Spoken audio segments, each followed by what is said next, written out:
Hello friends and welcome to this new video of orders recorded. This video is based upon a order issued by DOPT जो इंटरसिसिनियोटी के ऊपर है। ये order issue हुआ है 13th of August 2021 यानी 2-4 दिन पहले ही हुआ है। DOPT ने इसको इशू किया है and this OM is the result of this Supreme Court judgment in case of Meghchand Singh and others versus Nigam Siro and others. इस पर्टिकुलर सुप्रीम कोर्ट जजमेंट का आउटकम है ये पर्टिकुलर OM। इंटरसिसिनियोटी की अगर हम बात करें तो इंटरसिसिनियोटी जनरली जो डिटरमाइन होती है वो आपकी होती है प्रमोटीज एंड DRs में। ऑफ कोर्स दूसरे भी आपके कंपोनेंट होते हैं। आपका जो टोटल, अगर हम रिक्रूटमेंट की बात करें, रिक्रूटमेंट के टोटल 6 मेथड्स हैं, लेकिन इस पर्टिकुलर OM के अंदर DOPT ने सेटल कर दिया है कि डायरेक्ट रिक्रूट और प्रमोटीज की सीनियोरिटी कैसे सेटल होगी। अगर हम इसके बैकग्राउंड की बात करें तो जो फर्स्ट ऑर्डर इंटरसिस सीनियोरिटी के ऊपर निकला था वो निकला था 29th of December 1959। मैं इतना बैक के अंदर नहीं जाऊंगा, आपको बता इसलिए रहा हूं। OM नंबर सामने लिखा हुआ है, डेट भी सामने लिखी हुई है। अगर किसी को डीप स्टडी करने का शौक हो तो वो इस OM को पढ़ सकता है।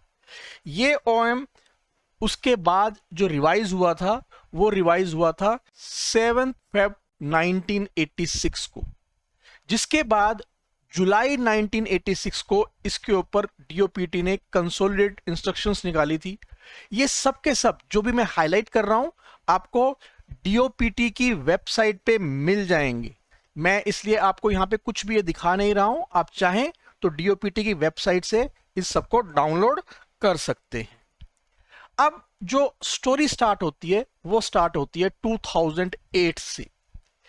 2008 के अंदर DOPT एक OM लेके आया जिसके अंदर उन्होंने बताया कि ये इंटरसिसिनियोटी और DR एंड प्रमोटीज, इसके अंदर एक टर्म यूज हुई है अवेलेबल।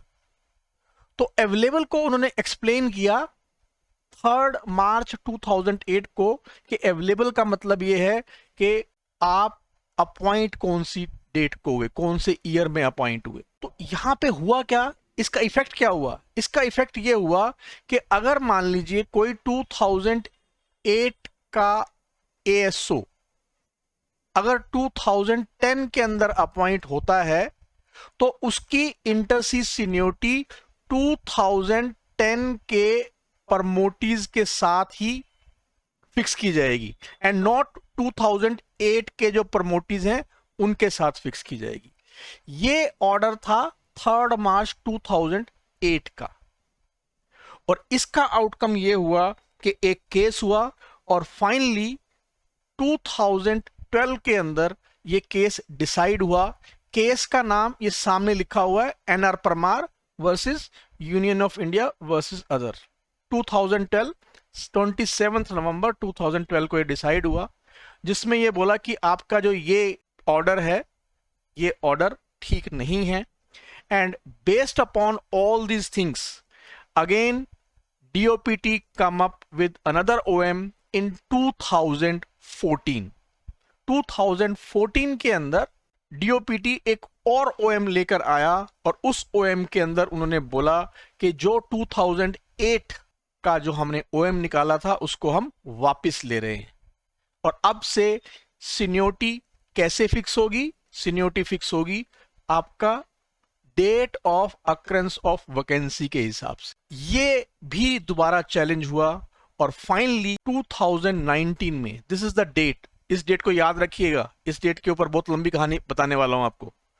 इस डेट को ये डिसीजन आया इस केस के अंदर, मेघचंद सिंह वर्सेस निगम सीरो जो केस हुआ था सुप्रीम कोर्ट में, उसका डिसीजन आया। DOPT इसके पास लीगल ओपिनियन लेने के लिए गया और वहां पे उन्होंने बोला कि we have to implement, means DOPT have to implement this particular case. कुछ इसकी ऑब्जर्वेशंस थी, खास तौर पे अगर आपको जजमेंट पढ़ना हो तो जजमेंट के अंदर पैरा 40 को उन्होंने कोट किया है, पैरा 38 को कोट किया है, लेकिन मैं इतना डिटेल के अंदर आपसे बात नहीं करूंगा। इसमें मैं आपको इसका क्रक्स जो है वो बताने वाला हूं।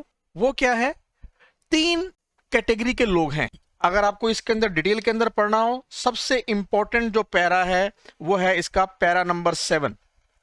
पैरा नंबर 7 यहां से स्टार्ट होता है और इस पैरा को आप चाहिए तो डिटेल में पढ़ लीजिएगा, मेरा वीडियो देखने के बाद पढ़ लीजिएगा, आसानी से समझ में आ जाएगा। हालांकि मुझको आपकी इंटेलिजेंस के ऊपर कोई शक नहीं है, आप वीडियो के बगैर भी इसको समझ सकते हैं, लेकिन काफी लोग मेरे को पूछ रहे थे तो मैं इसका वीडियो बना दिया।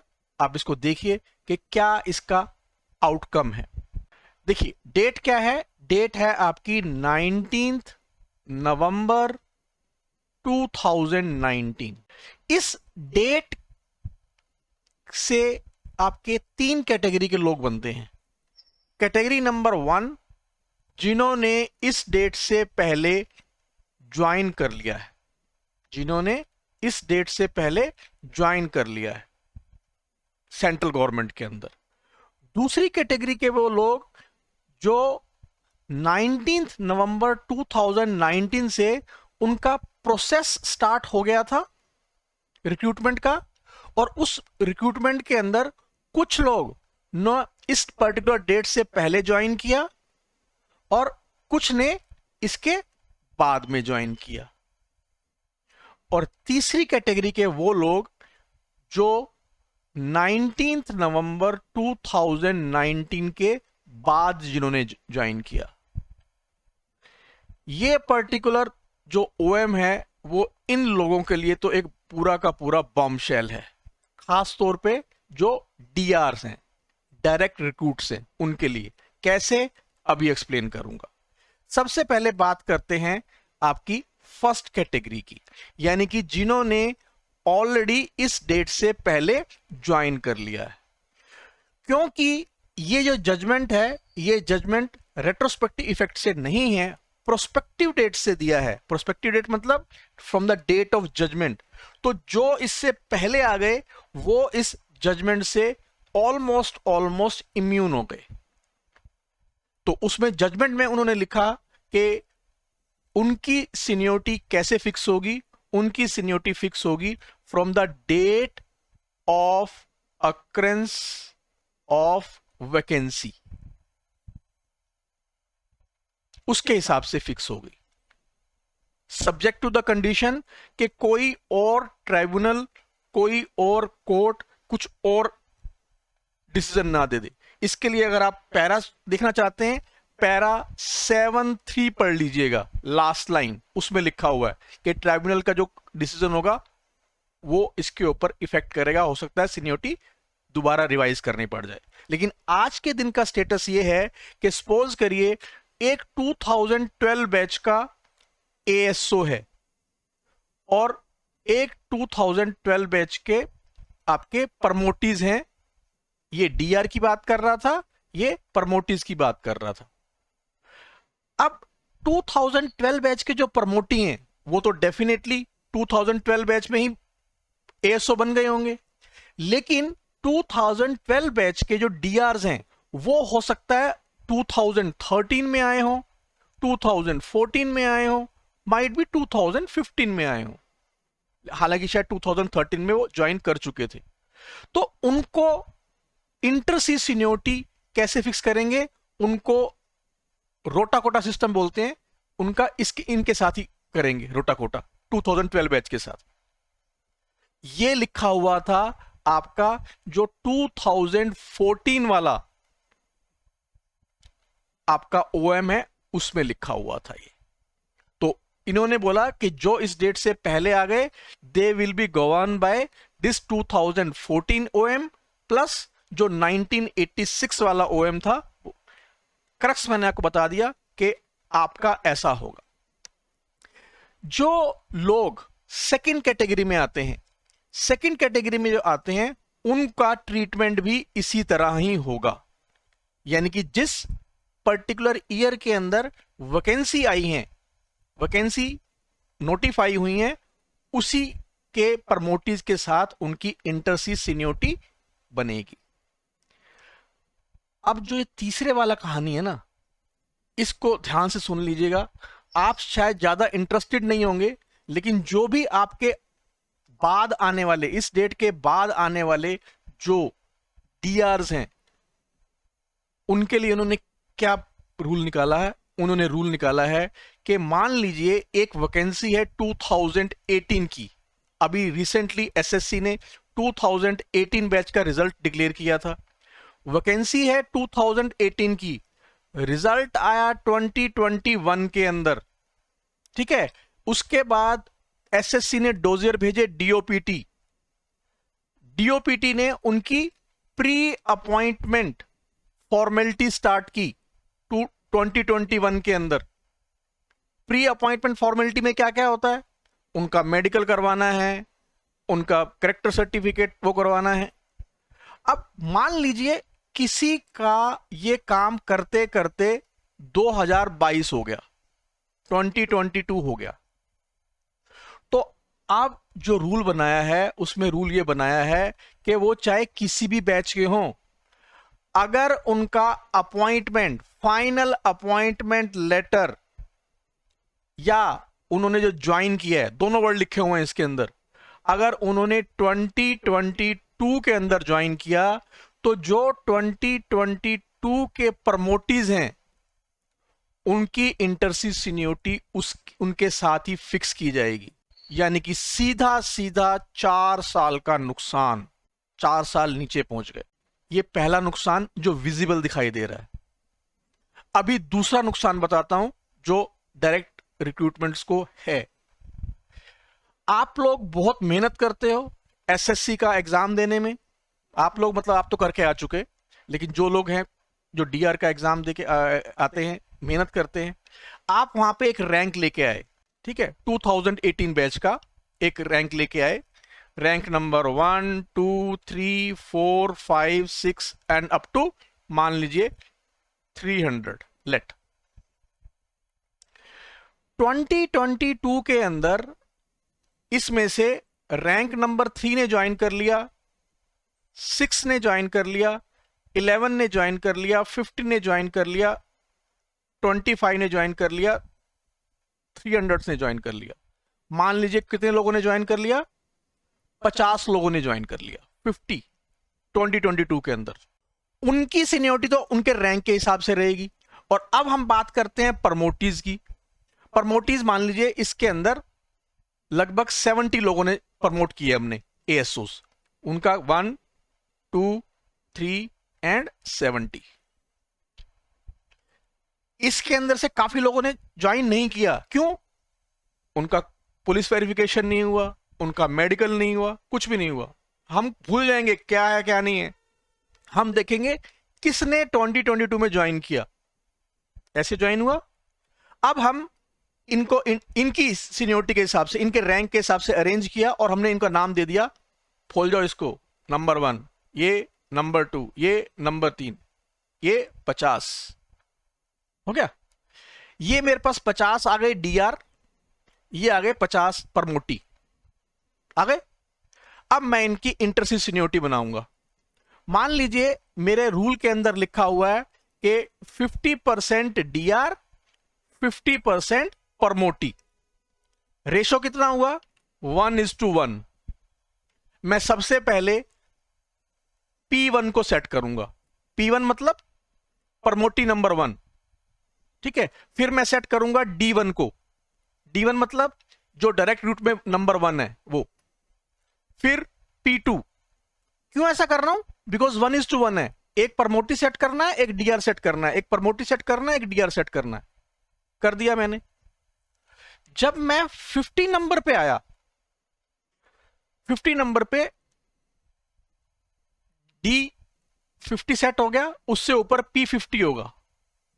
अभी जो डायरेक्ट रिक्रूट्स थे वो तो खत्म हो गए क्योंकि सिर्फ 50 लोगों ने ज्वाइन किया था। अभी 20 लोग बचे हुए हैं प्रमोटी वाले, उनको मैं एन बल्क नीचे सेट कर दूंगा, P51, P52 and so on, P70। ये क्या हुआ? ये मेरी 2022 की सीनियरिटी सेट हो गई। अब आप बोलोगे सर ये जो महाशय थे जिन्होंने 2018 बैच के अंदर नंबर 1 रैंक लिया था और पुलिस वेरिफिकेशन की वजह से या मेडिकल की वजह से 2022 में ज्वाइन नहीं कर पाए, इनका क्या? एग्जाम में इतनी मेहनत की कोई फायदा नहीं हुआ क्या? यही सबसे बड़ा नुकसान है। ये अगर 2023 में ज्वाइन करते हैं, 2024 में ज्वाइन करते हैं, ये वहीं पे जाके सेट होंगे, उन्हीं प्रमोटीज के साथ सेट होंगे।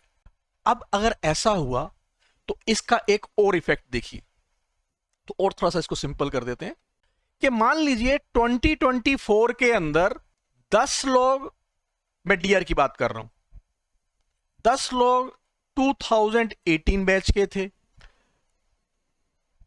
20 लोग 2090 बैच के थे और 100 लोग 2020 बैच के भी आ गए। ये सारे डीआर्स हैं। और 2024 के अंदर जो प्रमोटीज हैं वो सिर्फ 60 प्रमोट किए हमने, वैकेंसी इतनी आई। तो अब क्या करेंगे? अब इनकी सीनियरिटी कैसे सेट करेंगे? हम सबसे पहले जो 2018 वाले 10 हैं उनके रैंक के हिसाब से उनको सेट कर देंगे, पहले 1 to 10। इन 20 को कैसे सेट करेंगे? 11 to 30, इनको 31 to 130 तक। ये 130 आ गए मेरे पास, ये मेरे पास 60 हैं। Again P1 D1, P2 D2, P3 D3 and so on. अब आप बोलोगे सर आपको लगता है प्रमोटी से बहुत ज्यादा प्यार है।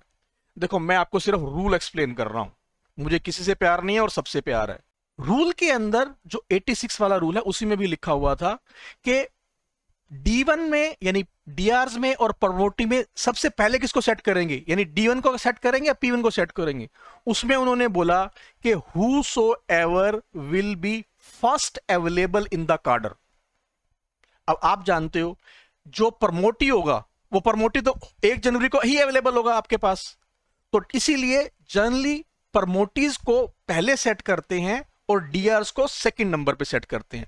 एक बार सेट होने के बाद तो ऑल्टरनेट चलना ही चलना है, तो इसीलिए ये आपका रूल सेट बना हुआ है।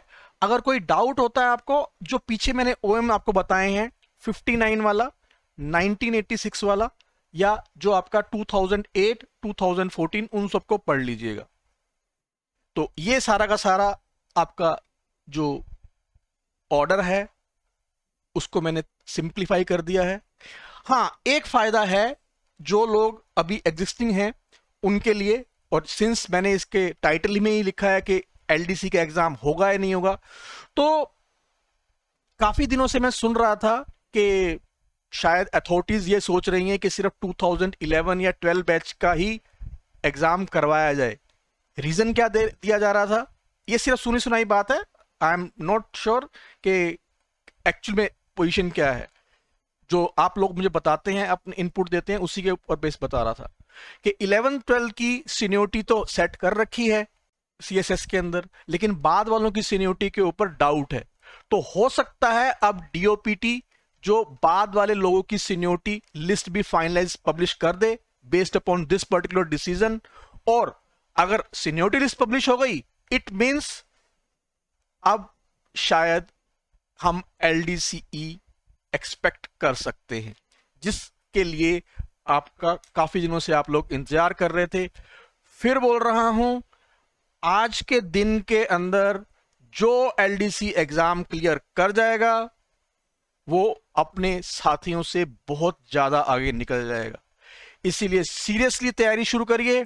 फॉरगेट अबाउट दिस कि इस दिसंबर में एग्जाम होगा नहीं होगा, एग्जाम की तैयारी शुरू कर दीजिए। जब भी एग्जाम हो आपका टारगेट सिर्फ एक ही होना चाहिए, फर्स्ट अटेम्प्ट के अंदर मुझे एग्जाम क्लियर करना है। सो ये था आपका आज का वीडियो। अगर आप पसंद आया है तो इसको लाइक करिए, जो लोग इससे अफेक्ट हो रहे हैं उनके साथ शेयर करिए। Thank you very much.